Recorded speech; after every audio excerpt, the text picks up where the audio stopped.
When Red Dwarf blasted onto British screens in 1988, it looked like a scruffy sci-fi sitcom about a lonely slob in deep space, but beneath the smeg, chaos, and curry fumes were strange truths and surprising production secrets fans never fully pieced together.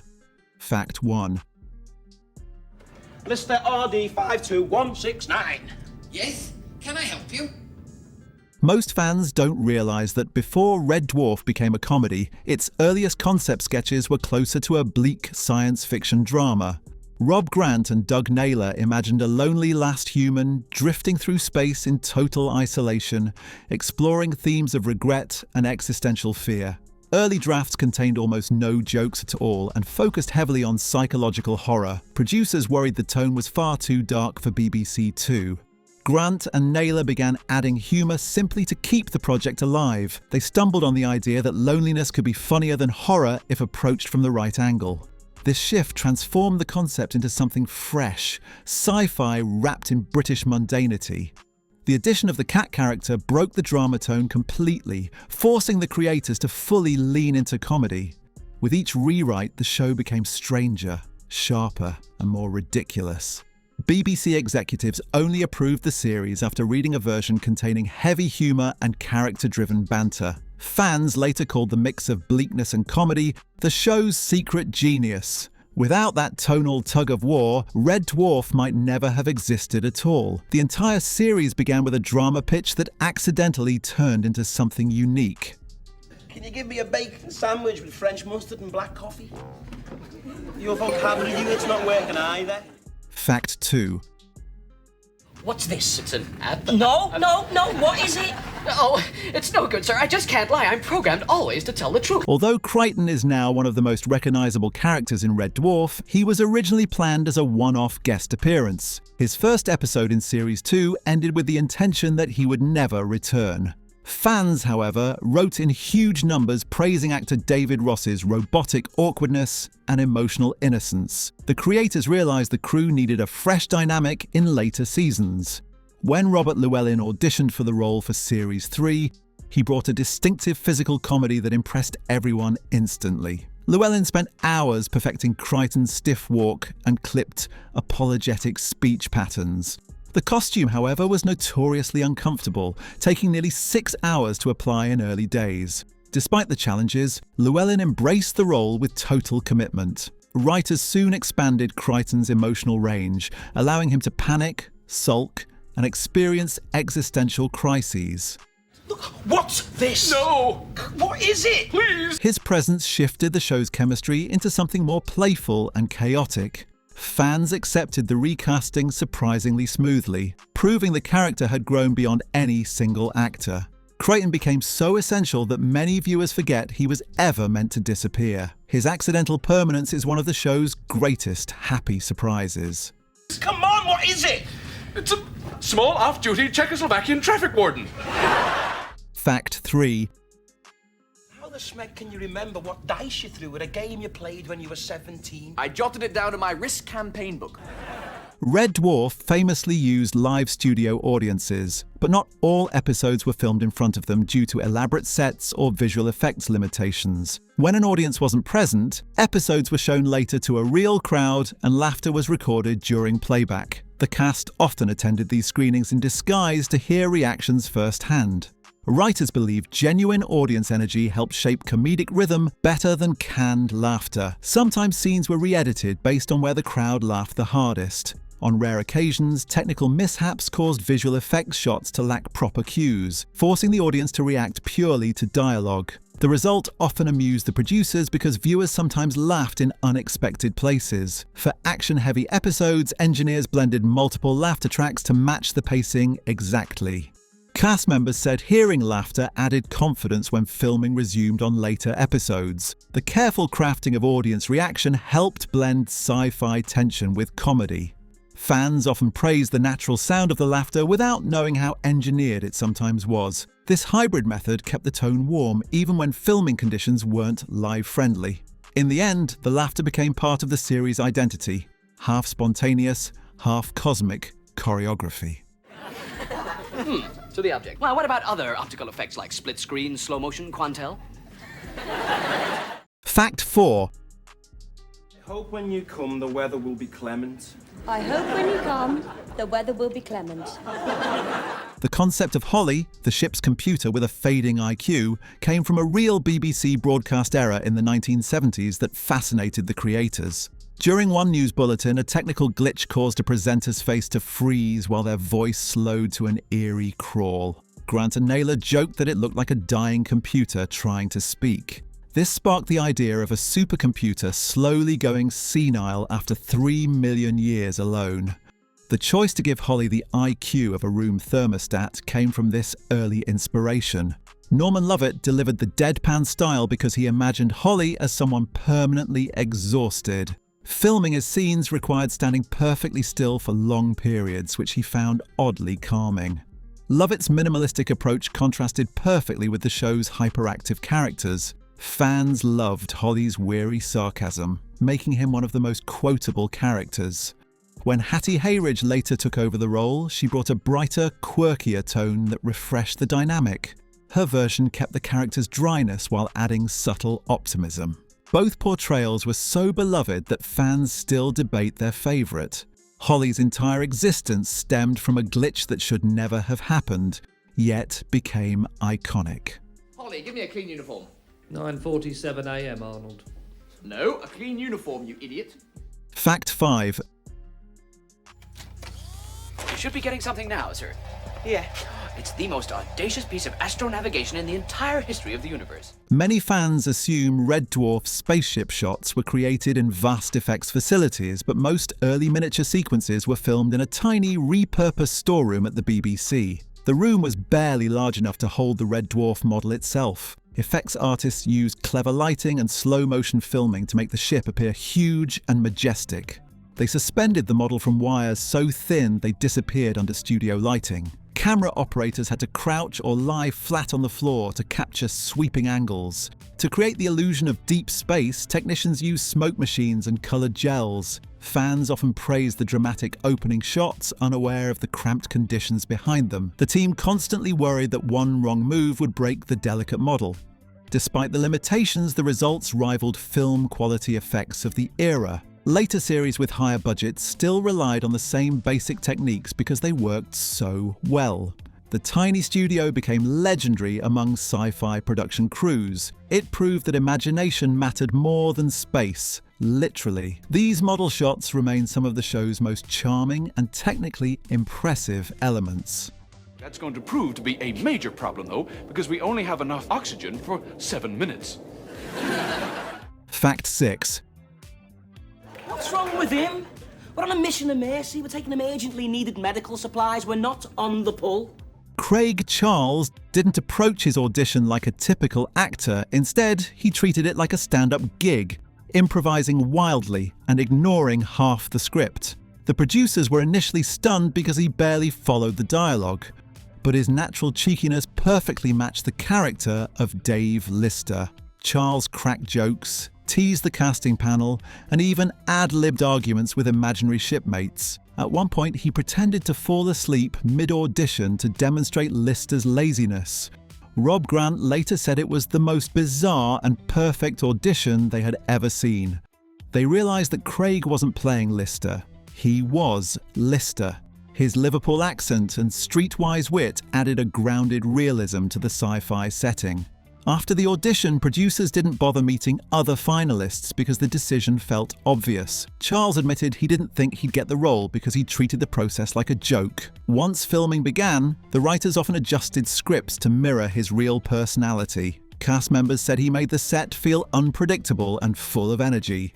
His unconventional audition became one of the show's defining moments. The chaos that day helped create one of British television's most iconic characters. Forgotten the colour code. This is a black card situation. End of conversation. You never learn, do you? Fact 7. He's ugly with 3. Hell, he'd be ugly if you put him in a suit and gave him a carnation.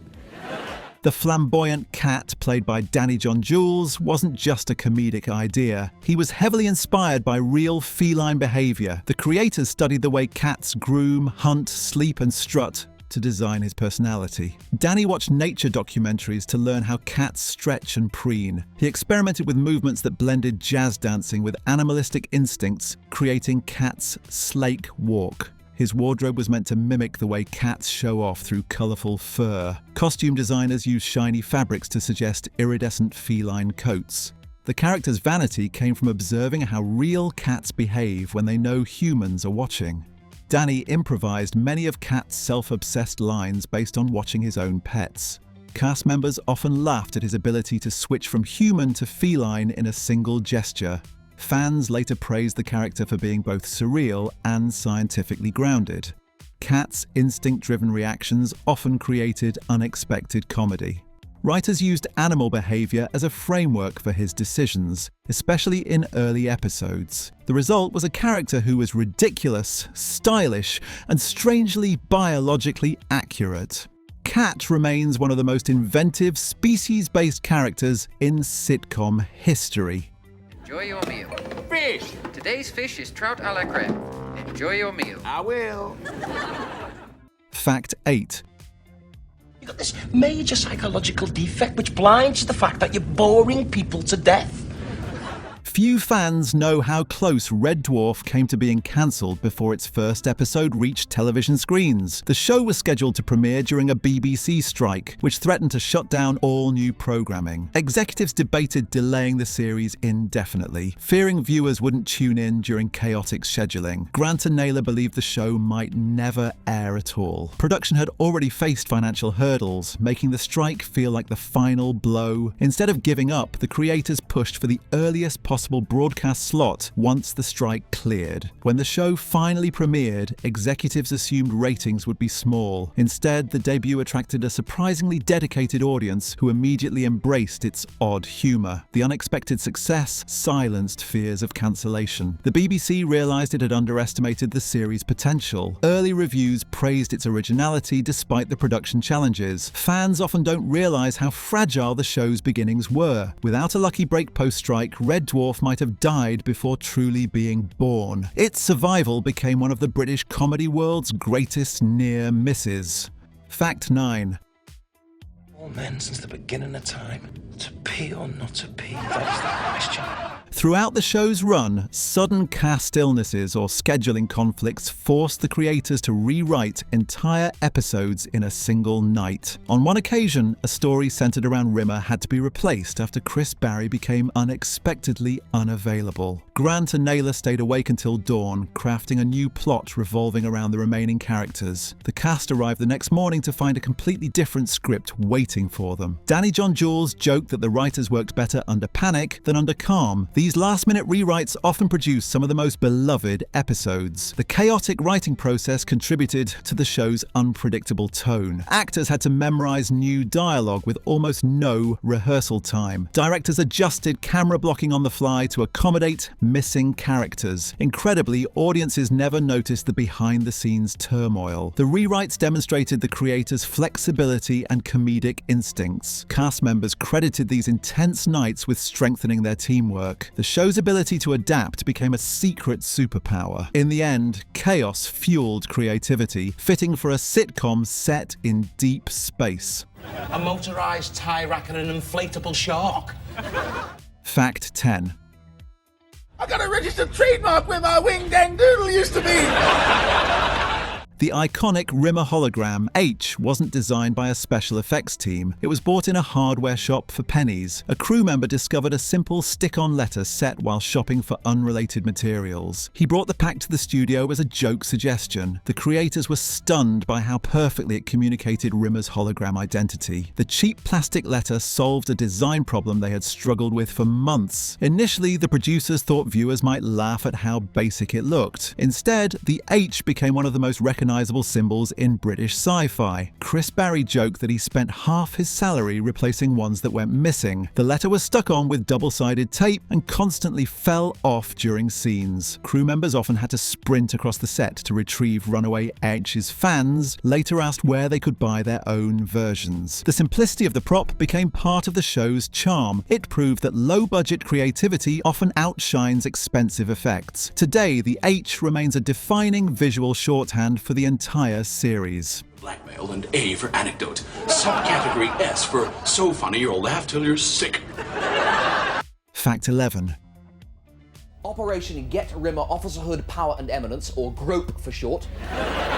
Chris Barry created Rimmer's uptight nasal voice by studying real military officers he had impersonated during his early career as a comedy impressionist. Before Red Dwarf, he performed voices for Spitting Image and worked on stand-up routines that required precise mimicry. He borrowed vocal rhythms from officers who barked orders with clipped intensity. Barry exaggerated these traits to make Rimmer sound constantly stressed and disappointingly pompous. He believed that Rimmer's insecurity should be heard before it was seen. Cast members often laughed when Barry slipped into his Rimmer mode during rehearsals, even between takes. The producers loved how the voice carried both authority and pathetic desperation. Barry could shift instantly from calm to panicked shrieking, adding unpredictable energy to scenes. His vocal performance helped define Rimmer's identity as a man trapped by rules he barely understands. Writers sometimes modified dialogue to fit Barry's unique delivery style. He later admitted he enjoyed playing a character so completely unlike himself. Fans immediately recognized the voice as one of the most iconic comedic sounds on British television. It became part of the show's signature charm. Barry's meticulously crafted vocal work turned Rimmer into one of sitcom history's most delightfully annoying characters. I don't think so. There's nothing here in orange crayon with half the letters backwards.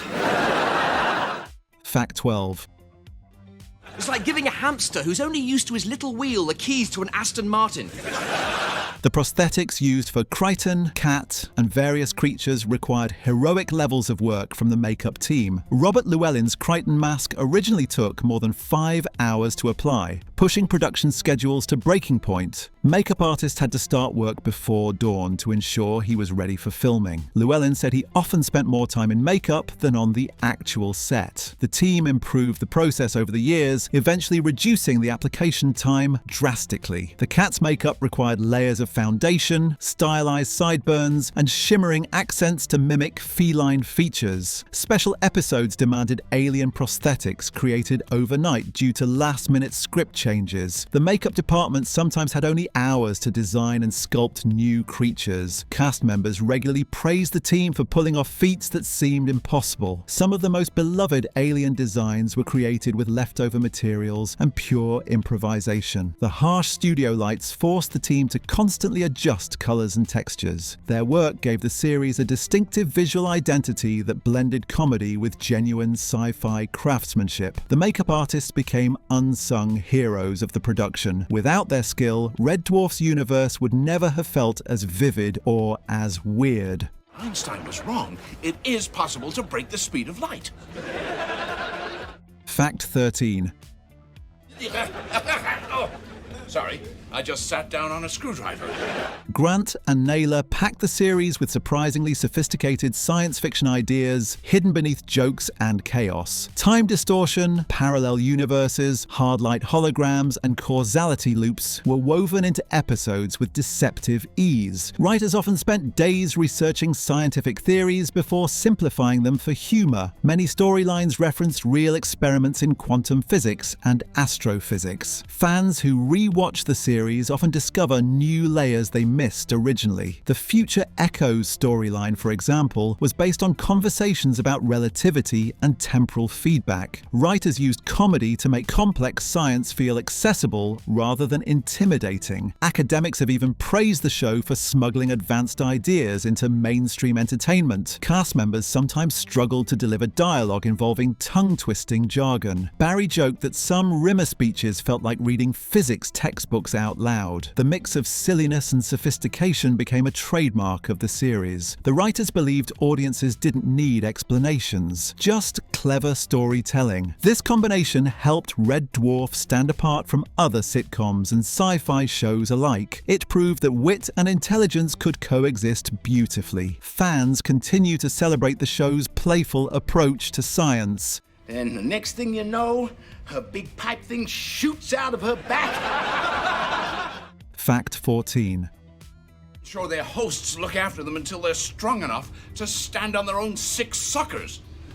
The word smeg became one of the most iconic pieces of Red Dwarf slang, but it originated from a simple problem. The creators needed an insult that could pass BBC censors. Ordinary swear words were strictly forbidden in sitcoms at the time. Grant and Naylor brainstormed dozens of nonsense terms before landing on smeg. They wanted something that sounded rude without actually meaning anything. The cast found it hilarious from the moment they first said it aloud. It quickly became an essential part of the show's vocabulary. Fans began using it in real life, and letters poured in asking about its origin. BBC executives were relieved that the term caused no controversy. Some journalists tried to find hidden meanings in the slang, but the writers insisted it was pure invention. The word evolved into variations like smeghead and smegger, adding comedic flexibility. Merchandise featuring the term became wildly popular in the 1990s. The accidental creation of a fake swear word became part of the show's cultural legacy. It demonstrated the creativity required to work within broadcasting restrictions. Smeg remains one of British television's most recognisable fictional insults.